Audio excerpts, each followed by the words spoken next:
नमस्ते साथीहरु, तपाईहरुलाई स्टडी टाइम युट्युब च्यानलमा स्वागत छ। आजको यस भिडियोमा मैले बीबीए 4th सेमिस्टर अन्तर्गत रहेको हाम्रो सब्जेक्ट फाइनान्शियल म्यानेजमेन्टको unit 5 short term financial planning सँग रिलेटेड 10 मार्क्सको न्युमेरिकल प्रब्लम सल्भ गर्ने छु। जुन न्युमेरिकल प्रब्लम हामीलाई पीयू एक्जाम मोडलमा सोधिएको थियो।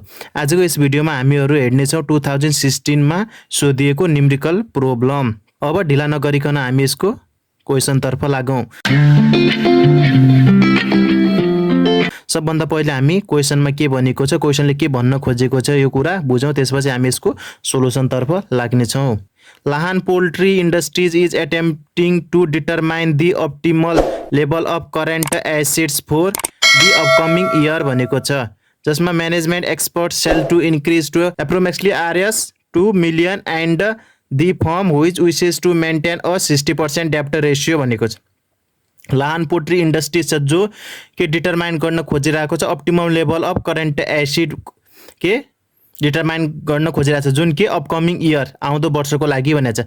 Management expected sales to increase भनेको छ। म्यानेजमेन्ट के एक्सपेक्ट गरेको छ त्यो सेल्स लगभग कतिसम्म बढ्न सक्छ, आरएस 2 मिलियन सम्म बढ्न सक्ने के गर्छ उसले एउटा के छ प्रोबेबिलिटी देखेको छ। And the firm was to maintain 60% डेप्ट रेशियो, अनि त्यो फर्मले कति मेन्टेन गरिरहेको रहेछ डेप्ट रेशियो 60%। अनि the company's interest cost is currently 8% on both short term and longer term डेप्ट भनेको छ। अनि त्यो फर्मले लिएको डेप्टमा कति छ 8% के तिरिरहेको छन्, एनुअली के गरिरहेछन् पेमेन्ट गरिरहेको रहेछन् इन्ट्रेस्ट, जुन के on both short term and longer term डेप्ट जुन सबैमा के छ 8% समान रूपमा तिरिरहेका रहेछन् interest. Which the firm use in the permanent structure भनेको छ। 3 alternative regarding the project currently asset levels are available to the firm. यहाँ के छ हाम्रो 3 अल्टरनेटिभ्स छन्, जसमा फर्स्टमा भनेको छ एन एग्रिगेसिभ पोलिसी छ, required current assets of only 45% of the project sales भनेको छ। एग्रिगेसिभ पोलिसी छ जसमा के रिक्वायर्ड परिरहेको छ करेन्ट एसिड जम्मा 45% मात्र के छ आवश्यक परिरहेको छ प्रोजेक्ट सेलको लागि। अनि त्यसैगरी मोडरेट पोलिसीमा के छ 50% of sales in current assets भनेको छ। 50% सेल्सको 50% के परिरहेको छ, त्यसको रिक्वायर्ड परिरहेको छ के को करेन्ट एसिडको। एन्ड थर्डमा भनेको छ conservative policy required current assets of 60% of sales भनेको छ।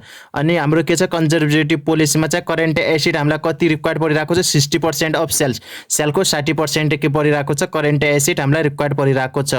अनि त्यसै गरी यसमा हाम्रो फिक्स्ड कस्ट दिन छुटाएको छ, जुन कति हुनुपर्छ 1 मिलियन हुनुपर्छ। त्यही भएर मैले त मेन्सन गरिदिएको छ हाम्रो फिक्स्ड कस्ट 1 मिलियन हो, जसमा मेन्सन गर्न छुटाएको छ क्वेशनमा।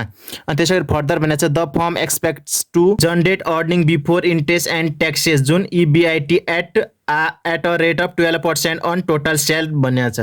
अनि हाम्रो EBIT चाहिँ कति डिटरमाइन गरेको छ 12%, जुन के टोटल सेल्सको 12% चाहिँ हाम्रो के हुनेछ EBIT हुनेछ। अनि what is the expected return on equity under each current acid level भनेको छ, जसमा हामीले के फाइन्ड आउट गर्नुपर्ने छ, हामीले return on equity find out गर्ने छ इच करेन्ट एसिड लेभलमा मेन्सन गरेर। हामीले के यसमा हामीले के फाइन्ड आउट गर्ने छौं एक्सपेक्टेड के ROE यानी कि return on equity find out गर्ने छौं, जुन हामी तीनटै करेन्ट एसिड लेभलमा बेस भएर बनाउने छौं। के हाम्रो के थियो एउटा एग्रिगेसिभ मिड रेट अनि कन्जर्भेटिभ तीनटा बेस भएर बनाउने छ। अनि हाम्रो ट्याक्स कति एज्युम गर भनेको छ 40% के ट्याक्स एज्युम गर भनेको छ। अब सबभन्दा पहिले हामी के गरौँ क्वेशनमा दिएको मोस्ट इम्पोर्टेन्ट जुन इन्फर्मेसन दिएको छ त्यसले हामी एज अ गिभनमा सो गरौँ, किनकि पछि हामीलाई न्युमेरिकल बनाउन त्यसले हेल्प गर्छ। फर्स्ट हामी चाहिने कुरा एज अ गिभनमा सो गरौँ। हामीले यो क्वेशनमा के हो फाइन्ड आउट गर्नुपर्ने ROE यानी return on equity find out गर्नुपर्ने छ। सबभन्दा हामी फर्स्ट लेखौँ सोलुसन हेयर। हामीले यसमा दिएको के छ सेल्स दिएको छ, कति भनेको थियो 2 मिलियन। 2 मिलियन भनेको हाम्रो 20 लाख। अनि त्यसै गरी हाम्रो फिक्स्ड एसिड जुन क्वेशनमा मेन्सन गर्न छुटाएको थियो त्यसले हामीले कति लेख्यौँ 1 मिलियन यानी कि 10 लाख सो गर्यौं। अनि त्यसै गरी हामीले डेप्ट रेशियो कति छ 60%। अनि त्यसै गरी करेन्ट इन्ट्रेस्ट रेट कति भनेको छ 8% छ नि, जुन बोथ सर्ट एन्ड लङ टर्मको लागि भनेको थियो। अनि त्यसै गरी हाम्रो इक्विटी कति हुनेछ 40%, डेप्ट 60 छ भने रिमेनिङ पोर्सन कति हुनेछ 40, जुन हाम्रो के हुनेछ इक्विटी। अनि त्यसै गरी ट्याक्स रेट कति मेन्सन गरेको छ 40%।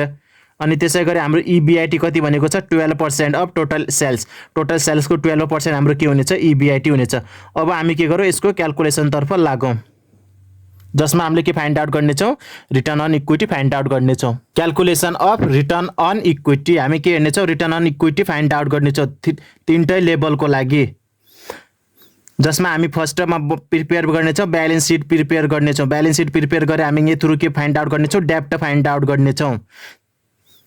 यसमा हामीले यो हेर्नुहोस् त हाम्रो के छ फर्मेट रहेको छ करेन्ट एसेट एन्ड पोलिसी जुन यो एग्रिगेसिभको लागि भयो अनि यो एभरेजको लागि अनि यो कन्जर्भेसनको लागि भयो।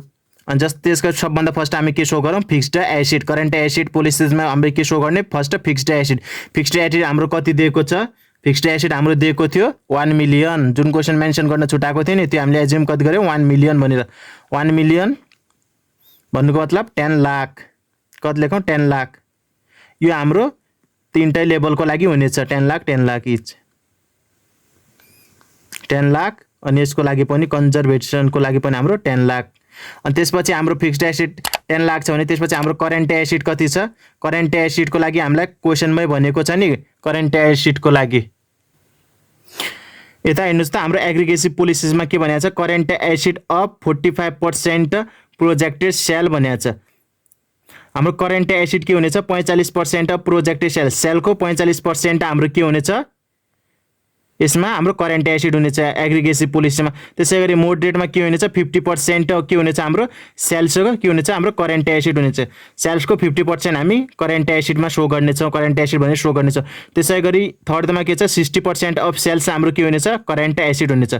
हामी यही मेन्सन गरौँ फर्स्टमा 45% त्यसपछि 50% त्यसै गरी 60% एउटा क्याल्कुलेट गरेर हामी के सो गरौँ करेन्ट एसेट सो गरौँ तीनटै लेभलको लागि। हाम्रो करेन्ट एसेट एग्रिगेसिभको लागि कति भनेको छ हाम्रो 45% अफ एभाइलेबल सेल्स भनेको छ हाम्रो सेल्सको 45% यानि कि हाम्रो सेल्स कति हो हाम्रो सेल्स हो 2 मिलियनको 45% गर्दा हाम्रो कति आउँछ 9 लाख। अनि त्यसै गरी एभरेजमा के भनेको छ एभरेजको लागि हो भने 50% भनेको थियो यानि कि 2 लाख हो 2 मिलियन हो 2 मिलियन कति हुनेछ 50% 1 मिलियन यानि कि 10 लाख हाम्रो के हुनेछ एभरेजमा करेन्ट एसेट हुनेछ। त्यसै गरी कन्जर्भेसनको लागि हाम्रो के भनेको छ कति पर्सेन्ट भने 60%। अब 60% अफ 20 लाखको क्याल्कुलेट गर्दाखेरि हाम्रो कति आउँछ 12 लाख। अब हाम्रो के भयो फिक्स्ड एसेट पनि फाइन्ड आउट गरिसक्यौँ करेन्ट एसेट पनि फाइन्ड आउट गऱ्यौँ। त्यसै गरी अब के छ टोटल एसेटमा के गर्ने फिक्स्ड प्लस करेन्ट एसेट यो कति भयो हाम्रो 19 लाख हाम्रो यो 19 लाख। त्यसै गरी एभरेजमा कति भयो हाम्रो 20 लाख अनि हाम्रो कन्जर्भेटिभ 22 लाख यो के आयो हाम्रो टोटल एसेट भयो। त्यसपछि हामी के फाइन्ड आउट गर्नेछौँ डेब्ट हेर्नेछौँ। अब डेब्टको लागि हाम्रो के छ दुई टाइप्सको छ नि हाम्रो डेब्ट सर्ट टर्म अनि लङ टर्म त्यही भएर हामीले के गर्छौँ सर्ट टर्म यता लङ टर्म।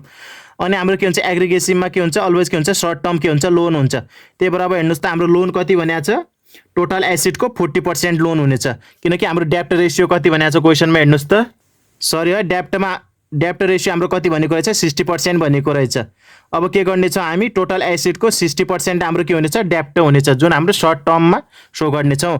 अब यो कति भयो हाम्रो यो टोटल 19 लाख। अब 19 लाखको कति गर्नेछौँ 60% जुन हामी सर्ट टर्म लोनमा सो गर्नेछौँ। यो एग्रिगेसिभमा हाम्रो लङ टर्म लोन आउँदैन एग्रिगेसिभमा हुने भनेको हाम्रो सर्ट टर्म लोन मात्र 1 वर्षभित्रको लोन जुन कति हुनेछ यसको कति पर्सेन्ट 60% गर्दाखेरि हाम्रो कति हुन्छ 19 लाखको 60% गर्दाखेरि 11,40,000 कति भयो हाम्रो 11,40,000। अनि त्यसै गरी अब 20 लाखको कति गर्नु पर्ला हामीले 60% 20 लाखको 60% गर्दा हाम्रो कति हुन्छ यो हाम्रो डेब्ट 60% हो है। अनि यो 20 लाखको कति गर्ने 60% गर्दा हाम्रो कति भयो 12 लाख हुन जान्छ।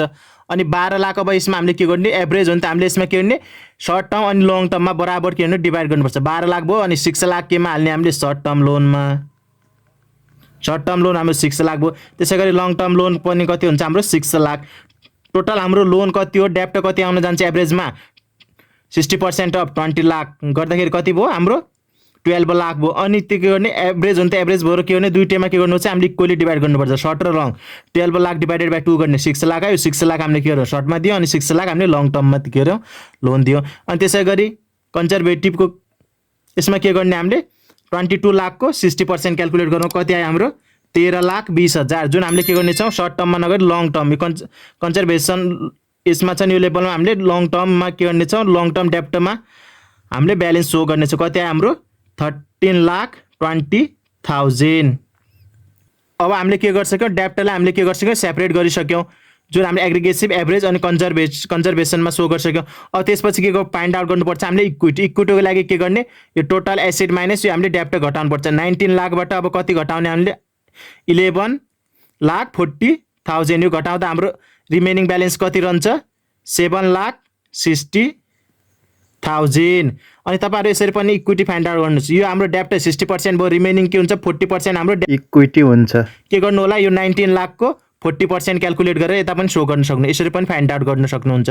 किनकि 60% भनेको हाम्रो यो 19 लाखबाट यो हाम्रो 60% घटाउँदा यो रिमेनिङ 40% हाम्रो त इक्विटी भइहाल्यो नि तपाईँ हो, यसरी पनि फाइन्ड आउट गर्न सक्नुहुन्छ। अब के गर्नु 20 लाखको 40% गरेर यता पनि सो गर्न सक्नुहुन्छ। त्यसरी नगरेर 20 लाखबाट 12 लाख घटाएर यता सो गर्दा पनि हुन्छ। कति भयो हाम्रो यो 8 लाख, यो कति भयो 6 12 भयो, 20बाट 12 घटाए 8 लाख, यो हाम्रो के भयो इक्विटी भयो के को एभरेजको लागि। अनि त्यसै गरी 22 लाखबाट 13,20,000 घटाउँदा रिमेनिङ कति रहन्छ 8,80,000, जुन हाम्रो के हो यो इक्विटी हो। अनि त्यसै गरी अब हामीले यता के सो गर्ने टोटल इक्विटी एन्ड लायबिलिटी भनेर सो गर्ने। अब यिन दुईटालाई एड गर्नुहोस् त, इक्विटी एन्ड लायबिलिटी यो टोटल एड गर्दा हाम्रो कति भयो हाम्रो 19 लाख, यो हाम्रो कति भयो 20 लाख। अनि त्यसै गरी यो ब्यालेन्स हाम्रो कति हुन जान्छ 22 लाख। यो हामीले के फाइन्ड आउट गर्यौँ हामीले डेप्ट अनि सँगसँगै इक्विटी फाइन्ड आउट गर्यौँ के तीनटा लेभलमा बेस भएर एग्रिगेसिभ एभरेज अनि कन्जर्भेसनमा। अब नेक्स्ट स्टेपमा हामी के गर्नेछौँ इन्कम स्टेटमेन्ट तयार पार्नेछौँ अनि त्यो थ्रु हामीले के फाइन्ड आउट गर्नेछौँ आरओई फाइन्ड आउट गर्नेछौँ, यानि कि return on equity find out गर्नेछौँ तीनटै लेभलको लागि। के गरौँ अब हामी प्रिपेयर इन्कम स्टेटमेन्ट के गरौँ तयार पारौँ। त्यसको लागि हामी के गर्ने फर्मेट ज पार्टिकुलर्स भयो, हाम्रो एग्रिगेसिभको लागि भयो, एभरेजको लागि अनि कन्जर्भेसन यो हाम्रो तीनटै लेभलको लागि भयो। अनि सबभन्दा फर्स्ट हामी के सो गरौँ इबिआइटी जुन हाम्रो क्वेसनमा मेन्सन गरेको छ नि इबिआइटी जुन भनेको हाम्रो अर्निङ बिफोर इन्ट्रेस्ट एन्ड ट्याक्सेज, यो हाम्रो कति दिएको छ 12% अफ के भनेको छ हाम्रो सेल्स भनेको छ नि, सेल्सको कति हो 12% भनेको हाम्रो के हो इबिआइटी, यो कति भनेको छ हाम्रो 12% यानि कि 0.12 इन्टु के हो सेल्स अनि सेल्सको 12% हाम्रो के हो इबिआइटी भनेको छ क्वेसनमा, तपाईहरु देख्न सक्नुहुन्छ। यता हेर्नुस् त यो हाम्रो क्वेसनमा हाम्रो इबिआइटी के भनेको छ 12% अन टोटल सेल्स भनेको छ नि, टोटल सेल्सको 12% हाम्रो के हुनेछ इबिआइटी हुनेछ भनेको छ।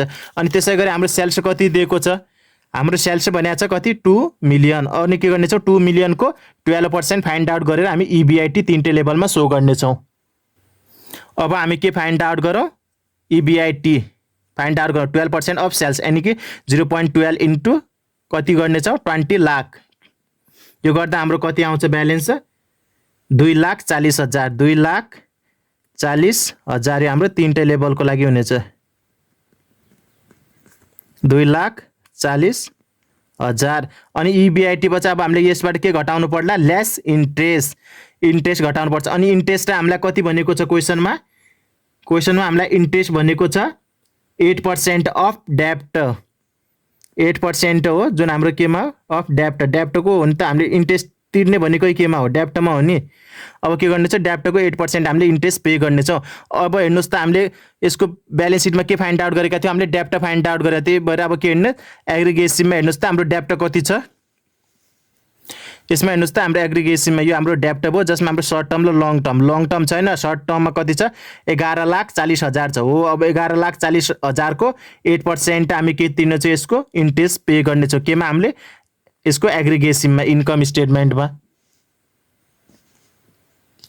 अब हामी के गर्नेछौँ ट्याक्स पे गर्नेछौँ कति 11,40,000 को 8%, यो गर्दा हाम्रो यता कति ब्यालेन्स हुन जान्छ 91,200 हामीले के गर्यौँ इन्ट्रेस्ट पे गरौँ के को एग्रिगेसिभ। त्यसै गरी अब एभरेजको पनि एभरेजमा हाम्रो डेप्ट के छ दुईटै छन्, सर्ट टर्म पनि छ लङ टर्म पनि छ। सर्ट टर्ममा कति छ 6 लाख, लङ टर्ममा कति छ 6 लाख, टोटल गरे कति भयो 12 लाख। 12 लाखको 8% गर्दाखेरि हाम्रो कति हुन जान्छ 96 लाख। हाम्रो क्वेसनमा भनेको थियो नि त के भनेको थियो डेप्ट कति भनेको थियो हाम्रो यता हेर्नुहोस् त 8% on both short term and long term डेप्ट भनेको थियो नि त। हाम्रो के छ 8% के हो डेप्ट हो, जुन के दुइटैको लागि सर्ट टर्म र लङ टर्म दुइटैको लागि इक्वल हो 8%। त्यही भएर हामीले के गर्यौँ दुइटै ब्यालेन्स एड गरेर 8% के गर्यौँ इन्ट्रेस्ट पे गर्यौँ। कति 96,000 आयो। त्यसै गरी अब के गर्नु छ हामीले कन्जर्भेसनको फाइन्ड आउट गर्नुको लागि के गर्ने छौँ 8% अफ यसको डेप्ट कति छ 13,20,000। 8% अफ 13,20,000 को गर्दाखेरि कति हुनेछ हाम्रो यता ब्यालेन्स 1,05,000 कति आयो हाम्रो 600 के आयो हाम्रो इन्ट्रेस्ट आयो। अब के छ हाम्रो हेर्नुहोस् त EBIT बाट हामीले के घटाउने छौँ इन्ट्रेस्ट घटाएपछि हाम्रो के आउने छ EBT यानी कि अर्निङ बिफोर ट्याक्स। हेर्नुहोस् त अब अर्निङ बिफोर ट्याक्स हाम्रो कति आउँछ योबाट हामीले यो सब ट्याक्स गर्नेछौँ। यो गर्दाखेरि हाम्रो कति आयो 1,48,800 हाम्रो के आयो EBT आयो के को एग्रिगेसिभको। त्यसै गरी एभरेजको पनि फाइन्ड आउट गर्नुहोस् त। अनि एभरेजको फाइन्ड आउट गर्नुको लागि के अरे 2,40,000 बाट 96 घटाउँदाखेरि हाम्रो रिमेनिङ ब्यालेन्स कति रहन्छ 1,44,000। 1,44,000 हाम्रो के आयो रिमेनिङ ब्यालेन्स आयो जुन हामी EBT भनौँ। त्यसैको कन्जर्भेटिभको निकाल्दाखेरि हाम्रो कति ब्यालेन्स हुन जान्छ 1,34,400। 34,400 हाम्रो के आयो EBT आयो। अब EBT बाट हामीले के घटाउनु पर्ला हामीले फर्स्ट EBIT बाट इन्ट्रेस्ट घटायौँ त्यसपछि EBT आयो। अब EBT बाट के घटाउनु पर्ला पक्का पनि के घटाउनु पर्ला हामीले ट्याक्सेस घटाउनु पर्ला। ट्याक्सेस हाम्रो कति दिएको छ क्वेसनमा मेन्सन गरेको छ 40%। अब 40% पे गर्नुपर्ने छ ट्याक्स। अब EBT हामीले फाइन्ड आउट गर्छ। अब यसको 40% अब हामी के गर्नेछौँ ट्याक्स पे गर्नेछौँ। 1,48,800 को 40% क्यालकुलेट गर्दाखेरि हाम्रो ब्यालेन्स कति आउन जान्छ 59,520। यो हाम्रो के भयो ट्याक्स भयो। अनि त्यसै गरी एभरेजको पनि फाइन्ड आउट गर्नुहोस् त ट्याक्स कति हुन जान्छ 57,600 हुन जान्छ। अनि त्यसै गरी 1,34,400 को 40% क्यालकुलेट गर्दाखेरि हाम्रो ब्यालेन्स हुन जान्छ 53,760। यो हाम्रो के भयो ट्याक्स भयो। अब के छ हाम्रो EBT बाट हामीले ट्याक्स घटायो भने हाम्रो रिमेनिङ ब्यालेन्स के हुनेछ हाम्रो नेट इन्कम हुनेछ। अब नेट इन्कम हुनको लागि के गर्ने छ हामीले EBT बाट ट्याक्स घटाउने छ। यो हाम्रो EBT भयो यो ट्याक्स यो घटाउँदा हाम्रो ब्यालेन्स कति रहन्छ रिमेनिङ 89,280। अनि यसमा कति रहन्छ हाम्रो 86,400। अनि त्यसै गरी हाम्रो यसमा कन्जर्भेसनमा रहन जान्छ ब्यालेन्स हाम्रो हुन जान्छ 80,640। यो हाम्रो के भयो नेट इन्कम भयो। अब यो हाम्रो नेट इन्कम भयो भने अब यसपछि हामीले के फाइन्ड आउट गर्नेछौँ इक्विटी। यो हाम्रो के भयो नेट इन्कम भयो। अब हामीले यसमा फाइन्ड आउट गर्नुपर्ने के हो ROE return on equity find out गर्नुपर्ने। नेट इन्कम यो छ हाम्रो इक्विटी कति हो त्यो हेरौँ त। इक्विटी यता सो गरेको छ हामीले है यता देख्न सक्नुहुन्छ हामीले अलरेडी फाइन्ड आउट गरेका थियौँ नि ब्यालेन्स सिट प्रिपेयर गरेर हामीले के गर्यौँ इक्विटी फाइन्ड आउट गरेका थियौँ।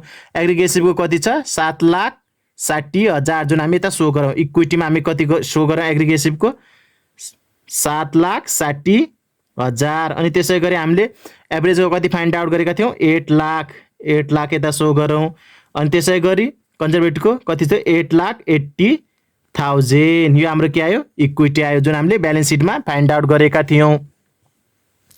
अब यो फाइन्ड आउट गरेपछि हामीले के बनाउने return on equity find out गर्नुपर्छ। यो return on equity find out गर्नको लागि हाम्रोसँग के छ फर्मुला छ जसमा हामी के गर्नेछौँ net income divided by equity into 100 गर्नेछौँ। यानी कि ROE फाइन्ड आउट गर्नको लागि हामीसँग के छ formula net income divided by equity गर्नेछौँ अनि इन्टु 100 गरेर फाइन्ड आउट गर्नेछौँ। यो हाम्रो के छ ROE निकाल्ने फर्मुला छ। अब हेर्नुहोस् त हामीसँग के छ नेट इन्कम पनि छ इक्विटी पनि छ के तीनटै लेभलको लागि। हेर्नुहोस् त नेट इन्कम अनि इक्विटी हामीसँग दुइटै छ नि। अब के गर्नेछौँ net income divided by equity into 100 गरेर हामी के गर्नेछौँ ROE return on equity find out गर्नेछौँ। फर्स्ट गर्नुहोस् त 89,280 डिभाइडेड बाई 7,60,000 इन्टु 100 गर्दा हाम्रो कति आउन जान्छ एग्रिगेसिभमा ROE 11.74%। अनि त्यसै गरी एभरेजमा 86,400 डिभाइडेड बाई 8 लाख गर्दाखेरि कति आउँछ हाम्रो 10.8%। अनि त्यसै गरी हाम्रो कन्जर्भेटिभमा गर्दाखेरि कति आउँछ हाम्रो ब्यालेन्स हाम्रो कति आउँछ पर्सेन्टेज ROE को 9.16%। यो हाम्रो के आयो आरओई आयो। हामीले के गर्यौँ, तीनटै लेभलको लागि हामीले के गर्यौँ, आरओई फाइन्ड आउट गर्यौँ। हाम्रो क्वेसनमा पनि मागिएको थियो आरओई फाइन्ड आउट गर भन्ने थियो नि त। एग्रिगेसिभ, एभरेज अनि कन्जर्भेटिभ तीनटै लेभलको लागि हामीले के गर्यौँ, फाइन्ड आउट गर्यौँ। अब यसको अब के गर्ने, अब हामीले ल्याङ्ग्वेजमा के गरौँ, सो गरौँ यसलाई। त्यसको लागि हामीले के लेख्नेछौँ, the expected return on equity जुन ROE under is alternative of current asset levels are, जसमा हाम्रो के छ, एग्रिगेसिभको कति आयो हामीसँग 11.74%, अनि हाम्रो एभरेजको आउँछ 10.8%, अनि हाम्रो कन्जर्भेटिभको हामीले कति फाइन्ड आउट 9.16%। यसरी हामीले के गर्यौँ, आरओई फाइन्ड आउट गर्यौँ आजको यस भिडियोमा। That's all for today. I hope this video is informative for you guys. If it is informative for you, please don't forget to like, comment and subscribe the channel. Thank you. Keep watching, keep doing well. Best of luck. Bye guys. Bye.